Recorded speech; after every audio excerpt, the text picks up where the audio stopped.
사도 바울이 데살로니가에서부터 온 유대인들, 특별히 그 유대인들이 베레아까지 쫓아오는 일이 있었습니다. 우리가 지난 17장 초반 본문을 보면 데살로니가에서 그리고 베레아로 옮겨왔을 때 이 데살로니가에서 바울이랑 쫓아냈던 사람들이 베레아까지 쫓아와서 소동을 일으키는 일이 있었습니다. 그 일로 인해서 바울이 급히 그 베레아도 이제 떠나야 하는 그런 일이 있었습니다. 그때 베레아에 있었던 형제들이 바울 일행을 한국까지 배웅을 했고요. 그때 그 배를 타고 바울이 아테네까지 배를 타고 가게 됩니다. 그때 그 배를 타기 전에 사도 바울이 실라와 디모데를 그곳에 남겨둡니다. 베레아에 남겨둔 것이죠. 아무래도 새롭게 이제 신앙을 받아들인 어린 신자들이 특별히 말씀을 통해서 더 양육을 받을 필요가 있다고 판단했기 때문에 사도 바울이 실라와 디모데를 베레아에 두고 혼자 배를 타고 아테네까지 갔던 것으로 보입니다.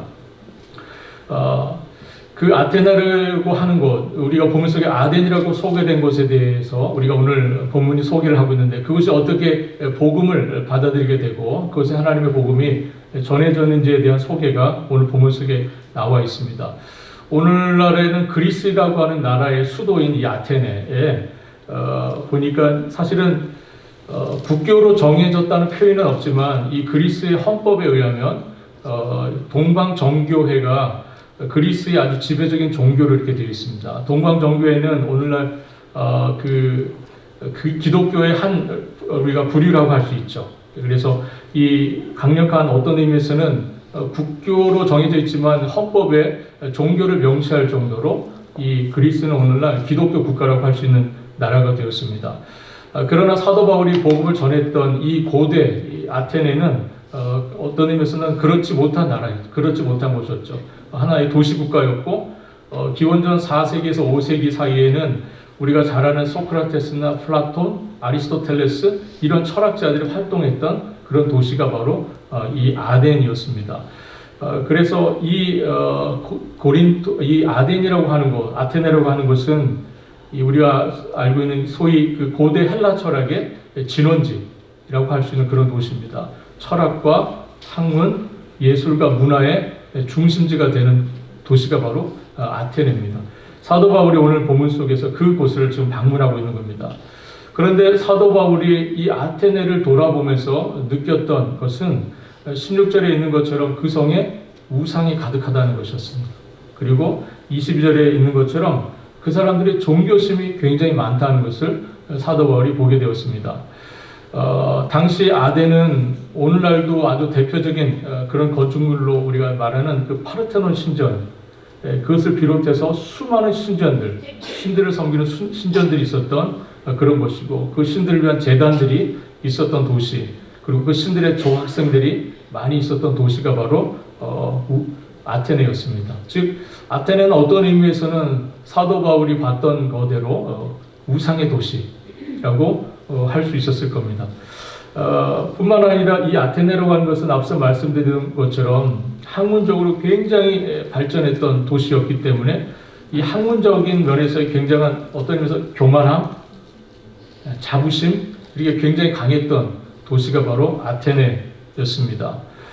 새로운 사상에 대한 굉장히 관심이 많았던 사람들이고 그리고 새로운 사상을 이야기하는 것 굉장히 즐겼던 사람들이 바로 이 아테네 사람들이었습니다. 그래서 굉장히 많은 지적인 엘리트들이 많이 있었던 곳이 이 아테네라고 할 수 있습니다.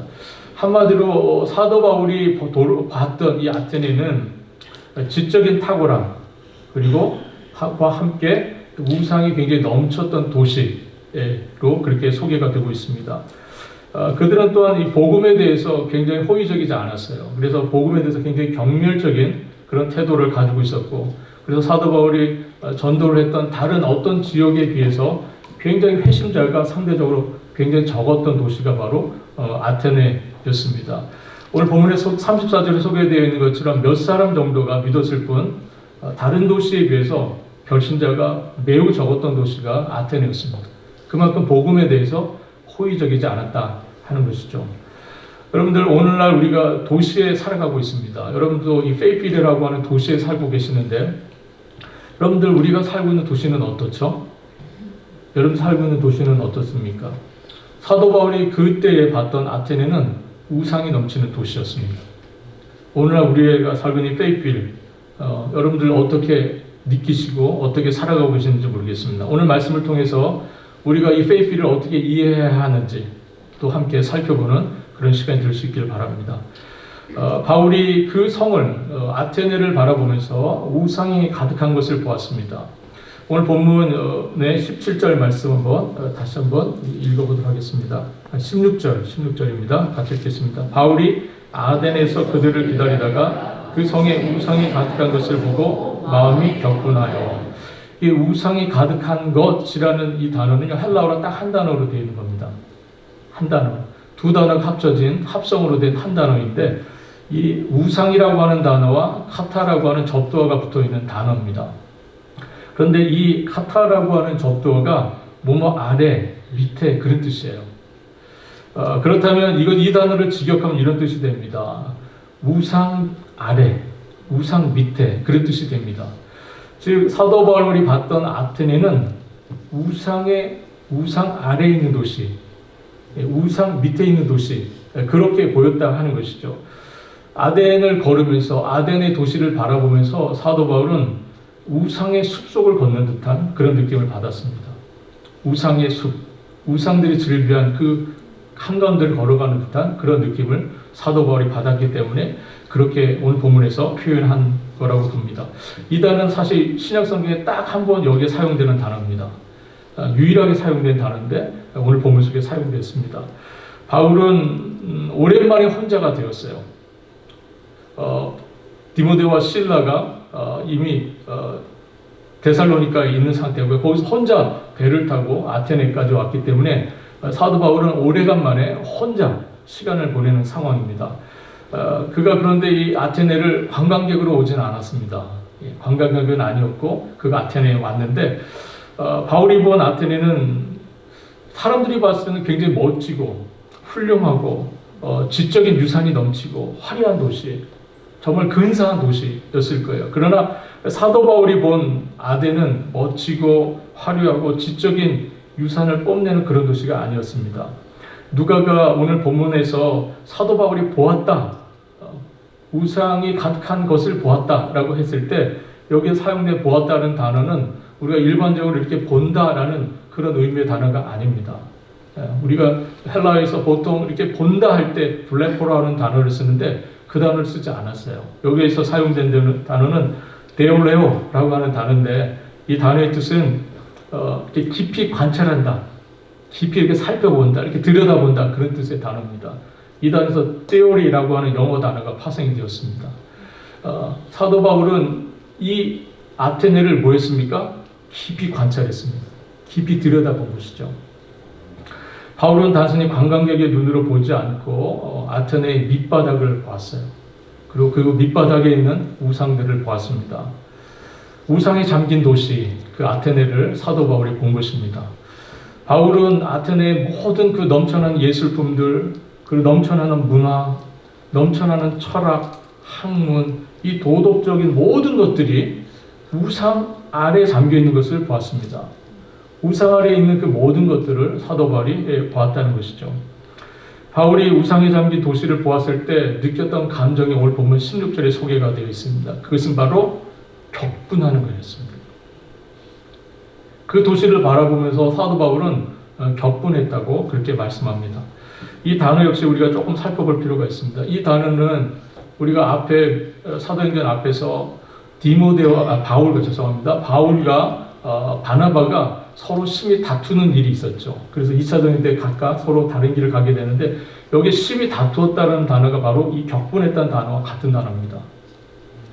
그리고 또 이 단어가 어느 경우에 쓰이게 되냐면 하나님께서 우상 숭배하는 자기 백성들을 보실 때에 그 감정을 표현할 때 쓰였던 단어가 이 단어입니다. 우상 숭배에 빠져 있는 백성들, 자기 백성들을 봤을 때 하나님이 감정이 격동하시는 거죠. 그때 표현됐던 단어가 사용된 단어가 이 단어입니다. 바울이 우상이 잠긴 아덴을 보면서 느낀 것이 바로 이 감정이었어요. 그는 지금 하나님의 마음으로 아덴이라고 하는 도시를 바라보고 있는 겁니다. 사랑하는 성도 여러분, 여러분들이 지금 살고 있는 페이필을 여러분들 어떤 마음으로 지금 보고 계십니까?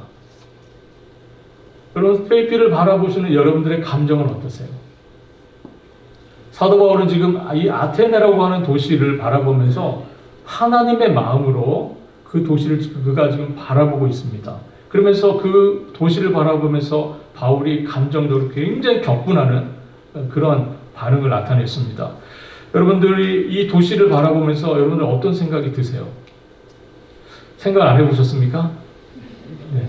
한번 이 도시를 가슴에 품고 한번 생각해 보시길 바랍니다. 여러분 이 도시에 대한 감정이 어떠신지 궁금합니다. 여러분들 예수님께서 예루살렘 성을 바라보시면서 감정이 격하셔서 우신 적이 있습니다. 예루살렘 딱 바라보면서 눈물이 나셨어요. 여러분 이 도시를 바라보면서 어떤 생각이 드십니까? 사도 바울은 그 옛날 아덴이라는 도시를 바라보면서 감정이 격분했습니다. 여러분들은 이 페이필을 바라보시면서 어떤 마음이 드십니까? 여러분들이 10년, 20년, 30년 살고 계신 이 페이필 어떤 마음으로 바라보고 계십니까? 그래서 사도 바울이 이 격분한 감정을 가지고 무엇을 했습니까? 그는 17절에 보니까 먼저 회당을 찾아가서 유대인과 경건한 사람들에게 복음을 전했다고 소개를 하고 있습니다. 그런데 회당을 찾아가는 것 정도로 만족할 수가 없었습니다. 그래서 사도 바울이 더 나아갑니다. 장터로 나아가게 되죠. 장터로 나아가서 날마다 만나는 사람들에게 복음을 전하고 그들과 변론을 하는 그런 일을 했습니다. 바울이 장터를 갔다고 하는 것, 이것은 굉장히 좀 중요한 의미를 갖고 있습니다. 이 헬라 고대 도시에서 장터는 아라고라고 하는 것입니다. 아라고. 이 아라고는 단순히 시장이 아닙니다. 이 아라고는 그 당시 그 도시에 사는 사람들의 아주 중요한 문화적, 사회적 중심지 역할을 하는 것이 바로 이 아라고라고 하는 곳입니다. 이곳에 사람들이 많이 모였고 이곳에서 많은 일들이 이루어졌습니다. 문화, 예술, 정치, 경제에 관련된 모든 활동들이 이 아라고에서, 이 장터에서 일어났었습니다. 사도 바울이 지금 이 아라고까지 찾아간 거예요. 회당에서 늘 복음을 전했던 바울이 이제 회당을 나와서 아라고를 찾아갔습니다. 그래서 거기에 가서 그리스도의 복음을 만나는 사람마다 전하는 그런 일이 있었습니다. 바울은 아덴 사람들의 삶의 중심지인 아라고로 가서 거기서 만나는 사람들과 변론을 시작했어요. 그래서 변론을 시작했다는 것은 사도 바울이 소크라테스의 이 대화법처럼 그 사람들과 대화를 하면서 복음을 계속 전했다 그런 뜻입니다. 바울이 회당에만 머물지 않고 아라고로 갔다는 사실이 굉장히 중요합니다. 단지 이 복음이 이 도시의 중심으로 그리고 그 백성들의 삶의 한자리로 들어가야 할 것을 바울이 굉장히 느꼈고 그렇게 그들에게 복음이 전해져야 한다는 것을 바울이 간절히 그것을 소망했기 때문에 아라고를 찾아갔습니다. 이 아라고에서 논쟁을 하는 중에 이곳에 두 부류의 사람들이 있었습니다. 오늘 보면 18절에 그 사람들이 소개가 되어 있는데요. 어떤 사람들입니까? 오늘 본문에 보니까 에피쿠로스와 스토아 학파에 있는 철학자들, 이 두 부류의 사람들이 그 자리에서 바울의 설교를 듣고 있었습니다. 그런데 이 사람들의 반응이 어땠습니까? 이 사람들의 반응은 바울을 멸시하는 태도였습니다. 멸시하는 태도로 그들이 어떤 말을 합니까? 이 말쟁이가 무슨 말을 하고자 하느냐. 도대체 이 말쟁이가 무슨 말을 하는지 좀 궁금하다. 어떤 의미에서는 이 말쟁이가 무슨 말을 하는지 한번 들어보자. 이런 의미의 그런 표현입니다. 여기서 말쟁이라고 하는 이 단어는 굉장히 모멸적이고 아주 경멸적인 그런 표현입니다. 이 말의 원래 단어의 뜻은 이 씨앗을 주워먹는 새를 의미할 때 쓰는 단어가 바로 이 단어입니다. 즉 이것은 독창적인 아이디어는 없지만 여러 사람들의 아이디어를 가지고 와서 그것을 마치 자기 것이냐 말하는 사람들, 그런 사람들을 표현할 때 쓰는 그런 표현이라고 합니다. 아주 얄팍한 지식 조가리들을 모아가지고 마치 아는 척 허세를 부리는 사람들을 표현할 때 이 말쟁이 이런 표현을 썼다고 합니다. 도대체 무슨 헛소리를 하는지 한번 들어볼까 하는 그러한 태도가 바로 이 사람들의 바울에 대한 태도였었습니다. 아라고에 들어가서 이 사람들이 사도 바울이 이 사람들에게 했던 것은 어떤 이야기입니까? 오늘 18절 후반부에 보니까 예수와 그의 부활을 전했다고 이렇게 기록하고 있습니다. 예수와 그의 부활.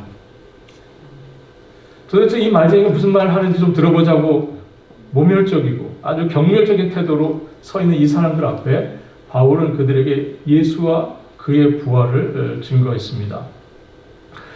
바울이 어떻게 예수와 그의 부활을 증거했는지 그 뒤의 내용이 22절로 31절까지 기록된 아레오바고에서의 사도 바울의 설교입니다. 22절부터 32절까지는 사도 바울이 그 장소로 옮겨서 아고라에서 아레오바고로 옮겨가서 했던 사도 바울의 설교입니다.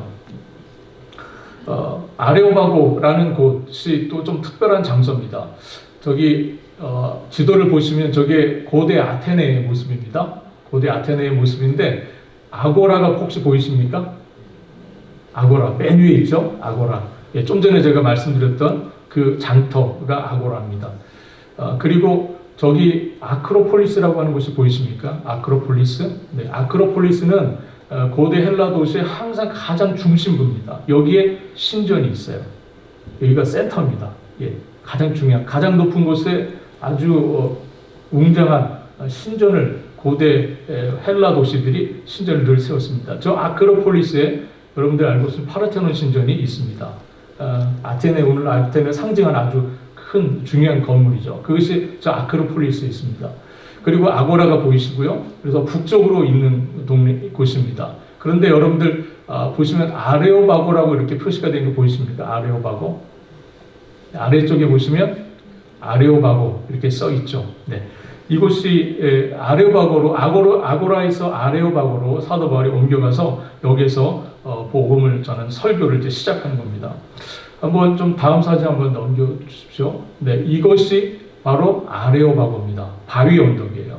바위 언덕. 저것이 아레오바고입니다.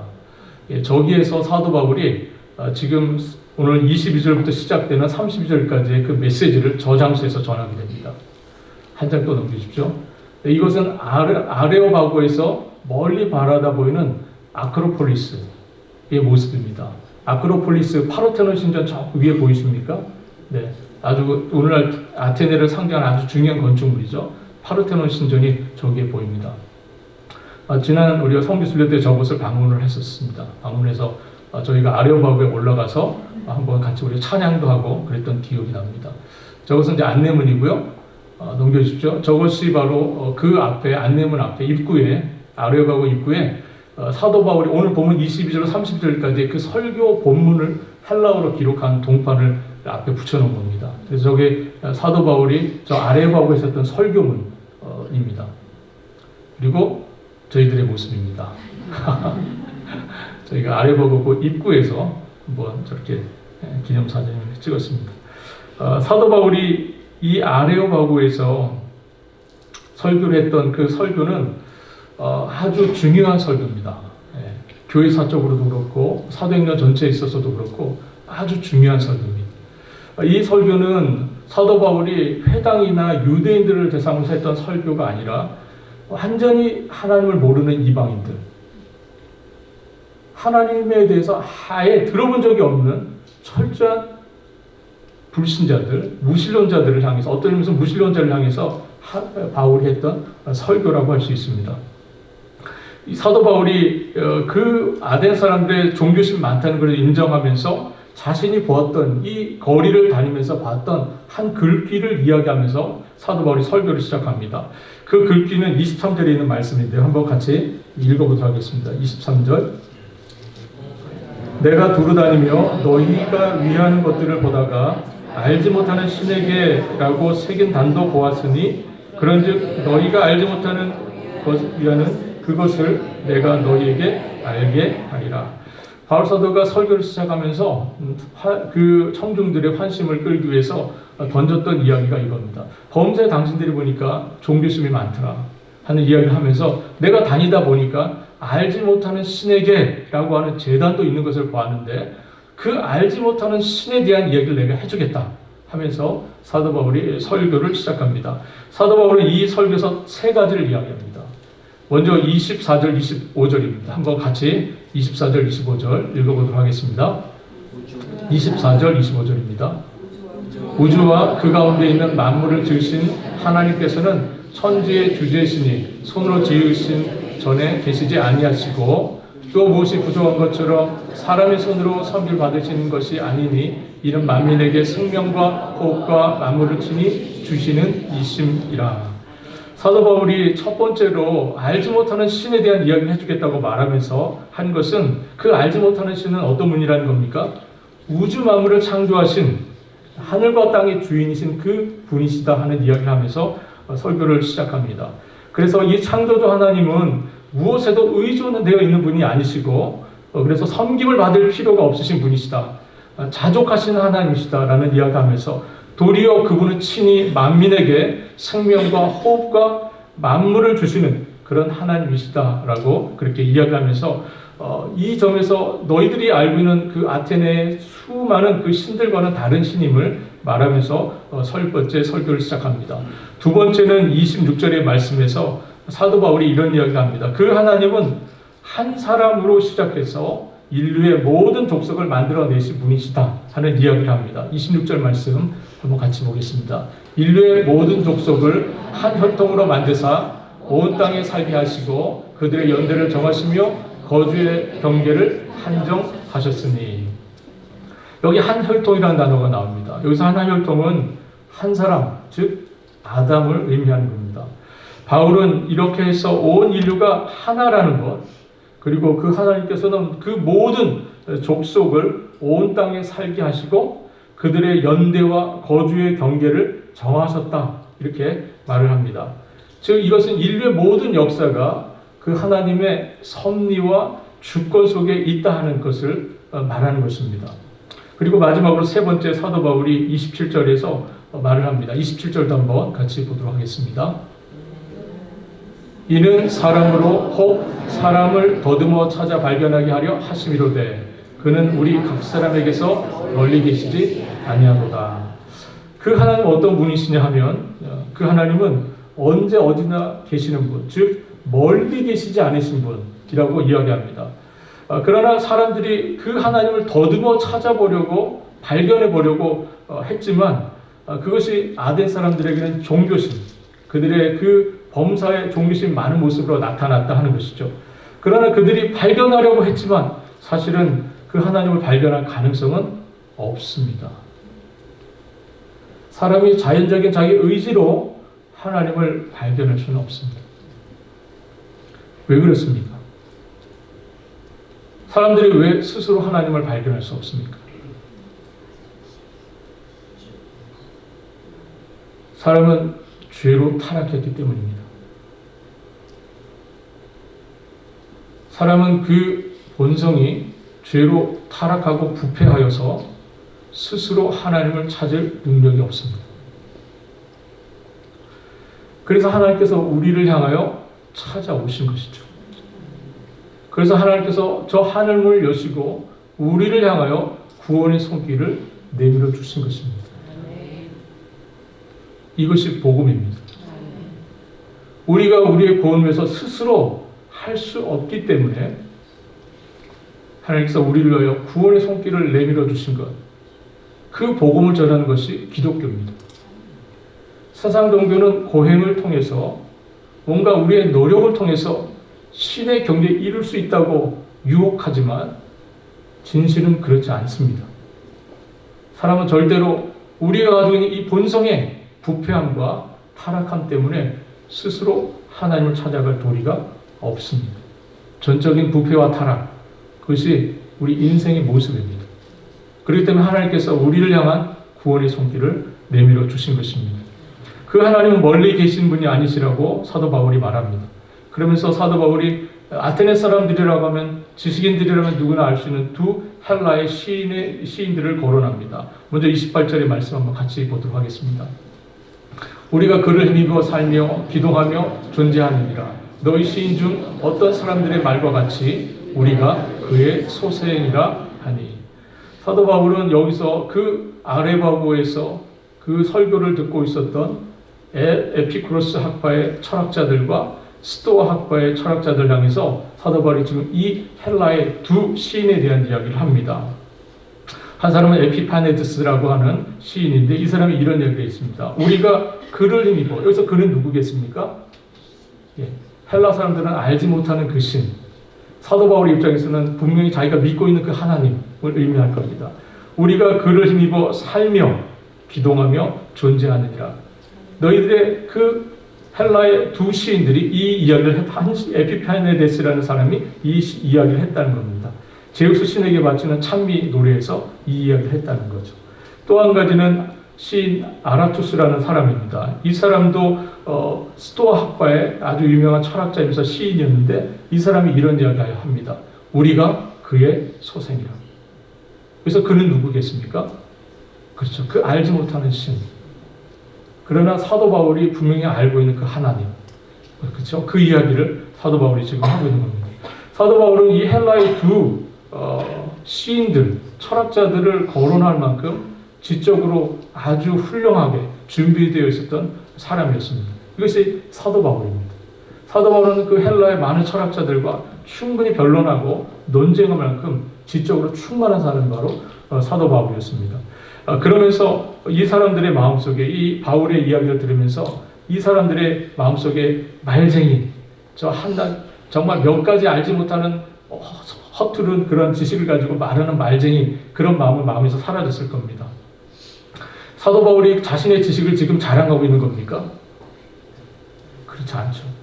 사도 바울은 지금 자신이 알고 있는 지식을 자랑하려고 하는 것이 아닙니다. 사도 바울이 이 두 시인의 말을 인용한 이유는 이겁니다. 대개 헬라 철학자들이 동의하는 것처럼 사람이 하나님의 소생이라면, 우리 모든 사람들이 그 신의, 그 하나님의 소생, 즉 자녀라고 한다면 우상 숭배가 설 자리는 없다는 것이에요. 우리가 하나님의 소생이라고 하고 우리가 하나님의 자녀라고 한다면 우상 숭배는 있을 수 없다 하는 그 논리적인 결론을 이어가기 위해서 사도 바울이 이 두 시인을 인용한 것입니다. 29절 말씀 한번 같이 읽어보도록 하겠습니다. 29절입니다. 이와 같이 하나님의 소생이 되었은즉 하나님을 금이나 은이나 돌에다 사람의 기술과 고안으로 새긴 것들과 같이 여길 것이 아니니라. 이와 같이 우리가 하나님의 소생이 되었은즉, 당신들도 그렇고 나도 그렇고 하나님의 소생, 하나님의 자녀가 되었는데 우리가 그 하나님을 금이나 은이나 돌에다 이렇게 우상을 생겨서 만드는 그분을 섬긴다고 하는 것이 옳지 않다 하는 이야기를 바울이 얘기합니다. 그러면서 사도 바울이 오늘 설교의 결론을 30절에서 이야기합니다. 30절 말씀 한번 같이 보도록 하겠습니다. 알지 못하던 시대에는 하나님이 간과하셨거니와 이제는 어디든지 사람에게 다 명하사 회개하라 하셨으니. 결국 사도 바울이 이 설교 통해서 그 아래 보고 있는 회중들을 향해서 하려고 하는 이야기는 뭡니까? 회개하라. 회개하라. 그 아래 보고 있는 지적으로 잘났다고 생각하는 에피쿠로스 스토아 학파의 그 철학자들 향해서 사도 바울이 이야기하는 것은 그러므로 회개하랍니다. 그러므로 회개하라.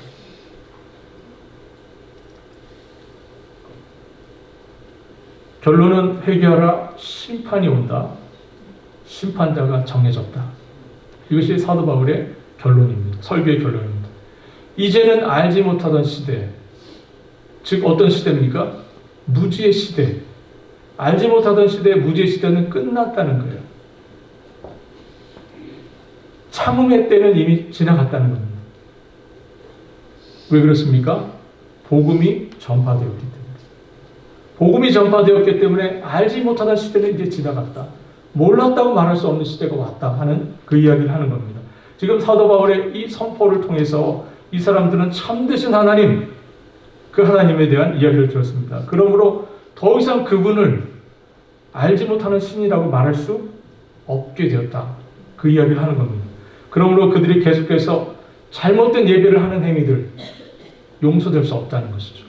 그리고 천지의 주제이신 그 하나님의 주권과 섭리를 부인하고 외면한 일들 더 이상 용납될 수 없다 하는 이야기를 사도 바울이 하고 있는 겁니다. 더 이상은 무지의 죄가 아니라는 거죠. 그것은 고의적인 죄가 될 뿐이라는 겁니다. 더 이상 하나님 부정하거나 부인할 수 없다 하는 이야기를 하는 겁니다. 그러므로 아레바고에 모였던 그 청중들, 어떤 의미에서 이 아레바고에서 사도 바울이 하는 이야기를 듣고 판단하고 사도 바울의 이야기를 듣고 뭔가 그것에 대한 논쟁에 대한 결론을 들어보고 싶었던 이 사람들이 결국 그 사람들이 던져졌던 마지막 결론은 뭡니까? 회개해야 된다는 거예요. 당신들 회개해야 된다는 겁니다. 그들은 이제 하나님의 심판을 대비해야만 합니다. 왜 그렇습니까?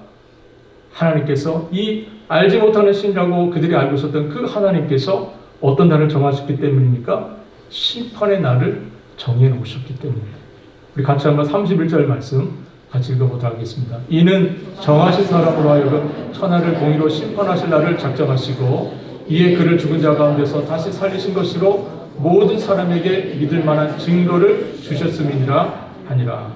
여기 정하신 사람이라고 나오죠. 정하신 사람. 이 정하신 사람은 어떤 일을 오늘 본문 속에서 하고 있습니까? 천하를 공의로 심판하는 날을 작정하고 그날의 심판자로 정해진 사람입니다. 정해진 사람 누굽니까? 그렇죠. 만물의 주인이 되시는 만물을 창조하신 하나님께서 정해놓은 사람, 그 사람은 천하를 공의로 심판할 날을 작정하시고 이에 그를 죽은 자 가운데 살리신 것으로 모든 사람들에게 믿을 만한 증거를 하나님께 주신 그 사람입니다. 즉 하나님은 예수 그리스도의 부활을 통해서 그의 왕 되심, 그의 만주의 주 되심을 확증해 주셨다는 겁니다. 그러므로 그가 마땅히 만유의 심판자로 재판장으로 오시는 것이 마땅하다. 그 이야기를 사도 바울이 지금 하고 있는 겁니다. 바울의 설교는 우상 숭배에 빠져 있고 거짓된 신들에게 빠져 있는 그 사람들의 지금 한계를 드러내고 있습니다. 그의 청중들에게 사도 바울이 지금 이야기를 하고 있는 것이죠. 여러분 에피쿠로스 학파라고 하는 사람들은 어떤 사람들인지 아십니까? 이 사람들은 이런 사람들입니다. 이 사람들은 죽는 것으로 인생이 끝난다는 거예요. 죽는 것으로 인생이 끝나기 때문에 신이 있다 하더라도 인생은 죽는 것으로 끝나기 때문에 신이 있다 하더라도 멀리 있는 신이고 우리의 삶과는 무관한 신이라고 믿었던 사람들입니다. 그러므로 이 에피쿠로스 학파의 사람들은 인생에서 중요한 덕목은 쾌락입니다. 쾌락. 인생을 살 때 즐기라는 겁니다. 인생을 살 때 인생의 행복을 맛보고 쾌락을 즐기는 것이 인생의 가장 중요한 덕이다 라고 생각했던 사람이 에피쿠로스 학파의 사람들입니다. 반면에 스토아 학파의 사람들은 이런 사람들입니다. 이 사람들은 도덕주의자들입니다. 이 사람들은 도덕적인 절대자를 믿었어요. 그래서 삶의 의미라고 하는 것은 삶이 선하고 덕스럽고 고귀한 것, 뭔가 용기를 내는 것, 그런 것을 강조했던 사람들입니다. 특별히 고통이 찾아올 때, 인생의 고통이 찾아올 때, 인생의 슬픔이 찾아올 때, 인생이 무너지려고 하는 그런 어려움이 있을 때 강하게 버티는 것, 인내보는 것, 이것이 중요한 일이라고 강조했던 사람들이 스토아파 사람들입니다.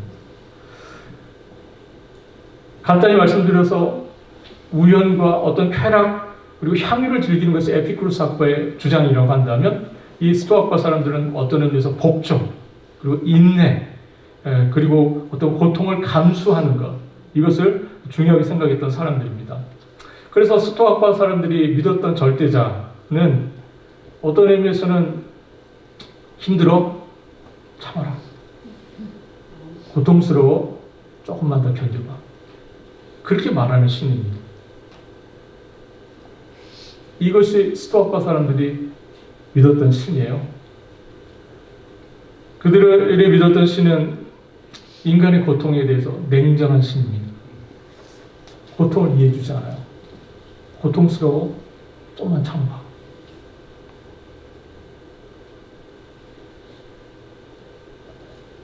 에피쿠로스 학파가 믿었던 그 하나님은 어떤 사람들입니까? 어떤 하나님입니까?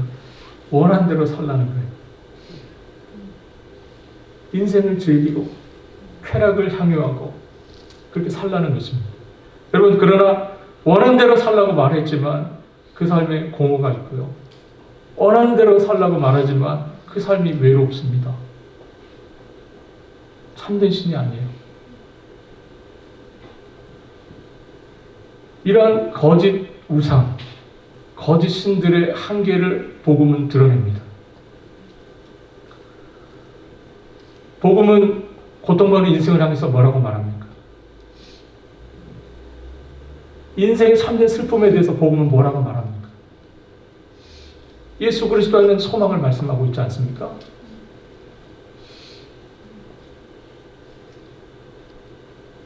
참된 진리를 드러내는 복음, 우상 숭배와 거짓 신들의 그 한계를 드러내고 잘못되었다는 것을 말하고, 그것이 줄 수 없는, 그 우상들이 줄 수 없는 참된 것을 주겠다고 하는 것이 그리스도의 복음입니다. 믿으십니까? 이 설교의 결과로 극명한 두 부류가 나눠졌습니다. 여전히 조롱하는 사람들이 있었고요. 또 어떤 사람들은 한 번 더 들어봐야겠다고 반응한 사람들이 나왔습니다. 바울은 이후에 이 아레오바고에서의 경험을 가지고, 이 아레오바고에서 했던 이 설교의 그 경험을 가지고 그의 소회를 담아서 고린도 교회로 보내는 편지에서 이런 이야기를 합니다. 고린도서 1장 19절로 25절 말씀 제가 읽도록 하겠습니다. 기록된 바 내가 지혜 있는 자들의 지혜를 멸하고 총명한 자들의 총명을 폐하리라 하였으니 지혜 있는 자가 어디 있느냐? 선비가 어디 있느냐? 이 세대의 변론가가 어디 있느냐? 하나님께서 이 세상의 지혜를 미련하게 하신 것이 아니냐? 하나님의 지혜에 있어서는 이 세상이 자기 지혜로 하나님을 알지 못하므로 하나님께서 전도에 미련한 것으로 믿는 자들을 구원하시기를 기뻐하셨도다. 유대인은 표적을 구하고 헬라인은 지혜를 구하나 우리는 십자가에 못 박힌 그리스도를 전하니 유대인에게는 꺼리끼는 것이요 이방인에게는 미련한 것이로되 오직 부르심을 받은 자들에게는 유대인이나 헬라인이나 그리스도는 하나님의 능력이요 하나님의 지혜니라. 하나님의 어리석음이 사람보다 지혜롭고 하나님의 약하심이 사람보다 강하니라.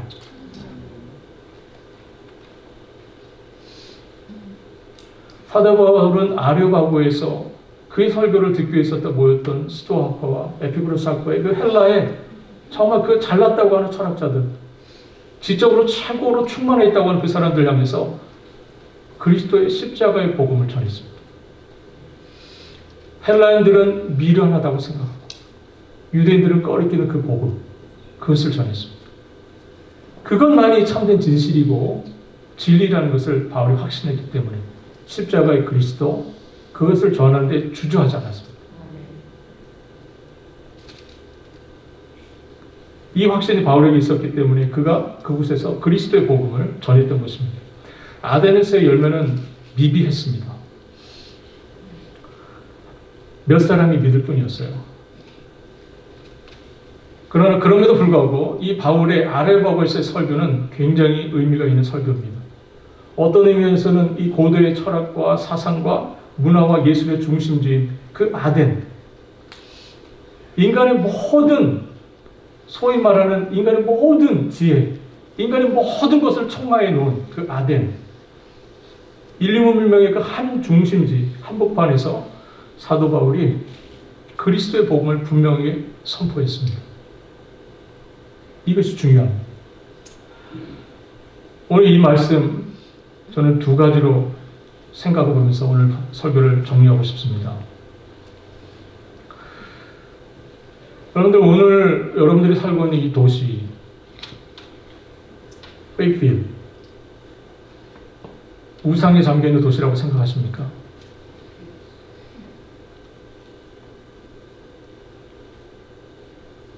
사도 바울이 경험했던 아테네, 정교하게 새겨진 그 신상들, 우상들, 어떤 의미에서 오늘날 우리가 경험하는 우상은 더 정교합니다. 더 정교해져서 우리를 유혹합니다. 투박하지 않아요, 요즘 우상은요. 옛날 우상은 금과 은과 목상으로 만들어져 오늘날 기술로 볼 때는 투박해 보일지 모르지만 사실 오늘날 우상은 그 옛날 우상보다 더 정교하고 더 아름답고 더 매혹적이고 그렇습니다.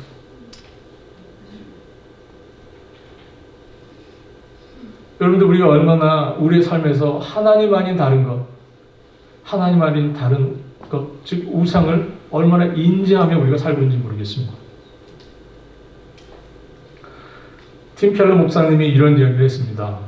당신이 무엇 때문에 가장 두려워하고, 당신이 무엇 때문에 분노하고, 당신이 무엇 때문에 불안해하는가를 살펴보면 당신의 우상이 무엇인지 알 수 있다고 했습니다.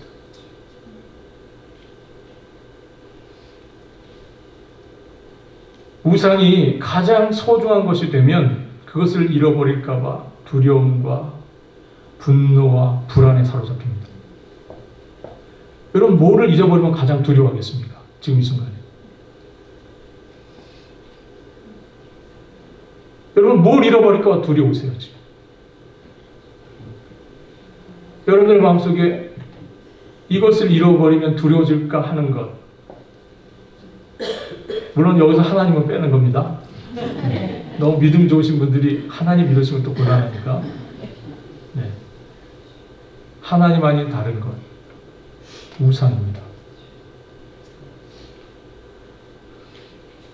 아브라함이 100세 얻은 아들 이삭 잃어버릴까봐 두려워하는 마음이 있었는지 모르겠습니다. 하나님 그 우상 될 뻔한 아들 달라고 하시죠. 여러분들은 뺏겨서 두려울 것이 무엇입니까? 건강?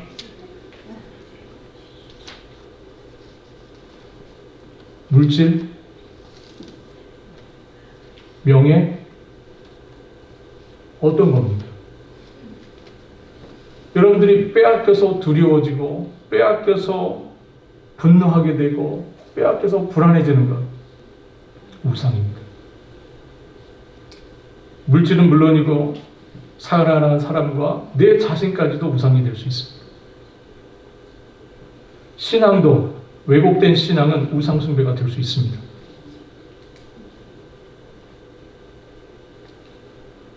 이 점에서 우리의 주변은 우상이 넘쳐납니다. 바울은 우상이 담긴 아덴을 보고 관찰하고 생각하며 마음에 격분했습니다. 하나님보다 더 사랑하는 것. 내가 하나님을 밀어내고 하나님보다 더 열망하는 것, 더 소망하는 것, 우상입니다. 여러분 하나님 외에 여러분의 마음속에 가장 중심에 차지하고 있는 것 무엇입니까? 너무나 사랑스러워서 포기할 수 없는 것, 우상입니다.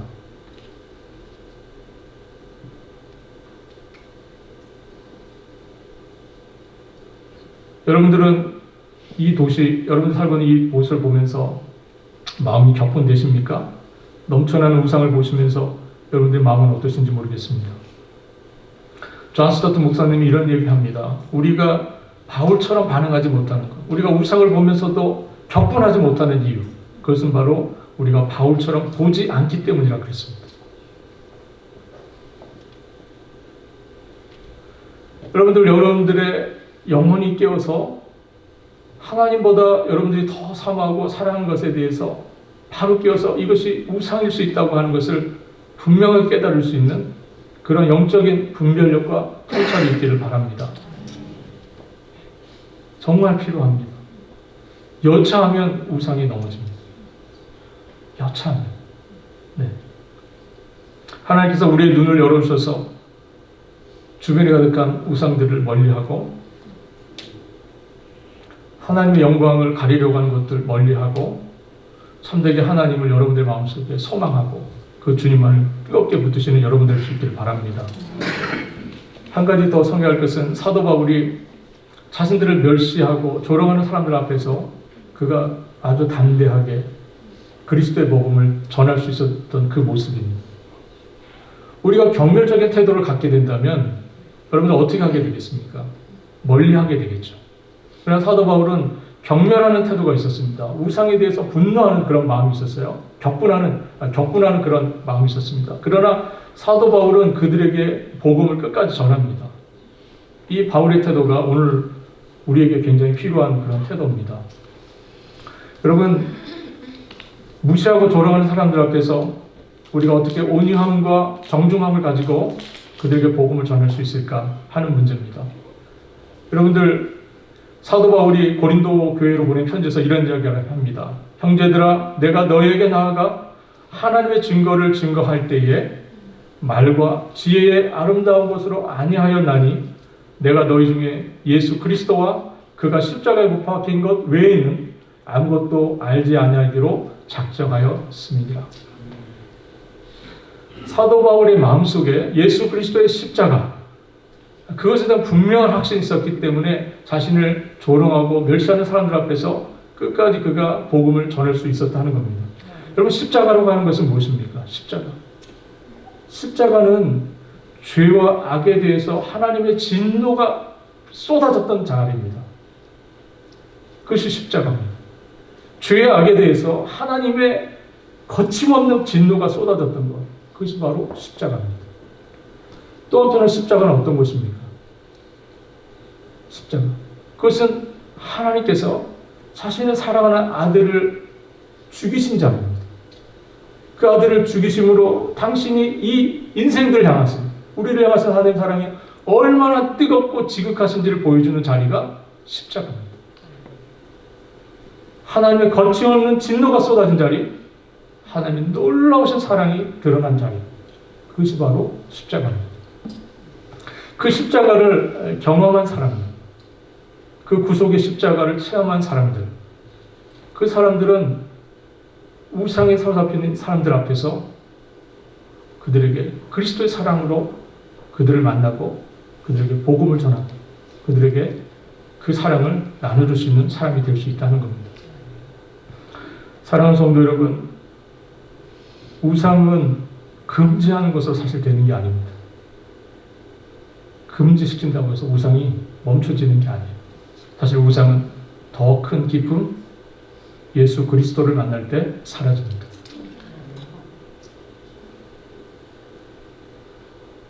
우상은 십자가를 만날 때 소멸됩니다.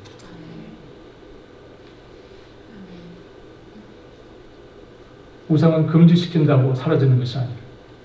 그리스도의 사랑이 나타날 때, 그리스도의 사랑이 부어질 때, 그때 우리 인생의 모든 우상들은 그 힘을 잃게 된다는 겁니다.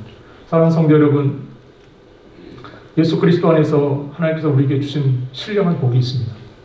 지난주에 제가 에베소 1장 3절 이하의 말씀을 가지고 예수 그리스도 안에서 이미 하나님께서 우리에게 주신 신령한 복에 대한 이야기를 말씀드렸습니다. 여러분, 예수 그리스도의 사랑에 붙잡힌 사람은 다른 은혜를 구할 필요를 느끼지 않습니다. 십자가에서 나타나는 그 하나님의 은혜, 하나님의 사랑으로 충분하기 때문에 그렇습니다. 아멘. 사도 바울은 십자가 외에 내가 다른 것을 자랑하지 않겠다고 말합니다. 다른 것은 다 배설물, 버려야 할 것. 내가 취할 것은 오직 그리스도의 십자가, 그것뿐이라고 고백했습니다. 사랑하는 성도 여러분, 여러분들의 마음속에 우리 주 예수 그리스도의 십자가, 그 하나님의 사랑이 놀랍게 드러난 그 십자가가 여러분들 가슴에 뜨겁게 남는 그러한 여러분들의 삶이 될 수 있기를 바랍니다. 우리 주님의 이름으로 여러분들을 축복합니다. 기도하겠습니다. 사랑의 은혜가 많으신 하나님 아버지, 오늘 사도 바울이 아레바고에서 했던 이 설교를 가지고 저희가 주님 함께 주님의 말씀을 살폈습니다. 주님, 우상이 넘쳐났던 도시를 향해서 나아갔던 사도 바울, 그가 그것을 보며 우상에 대해 격분하였지만 십자가에 나타나신 그 그리스도의 사랑으로 말미암아 그들 향해 그리스도의 복음을 전하고 예수의 죽음과 그의 부활을 선포하였던 것처럼 주님, 저희들의 마음속에 주님의 십자가로 충만케 하시고 하나님의 사랑이 드러나신 그 사랑으로, 그 십자가에 대한 소망으로 말미암아 우리가 이 우상이 넘쳐난 이 시대에 나아가서 그리스도의 사랑을 증언하고 드러내고 나타낼 수 있는 저희들 될 수 있도록 도와주시고 정말 그리스도의 사랑으로 충만하게 이 도시를 채워나가는 저희들의 삶이 될 수 있도록 주의 은총을 더하여 주옵소서. 감사드리며 우리 주님 되시는 예수 그리스도의 이름으로 기도합니다. 아멘.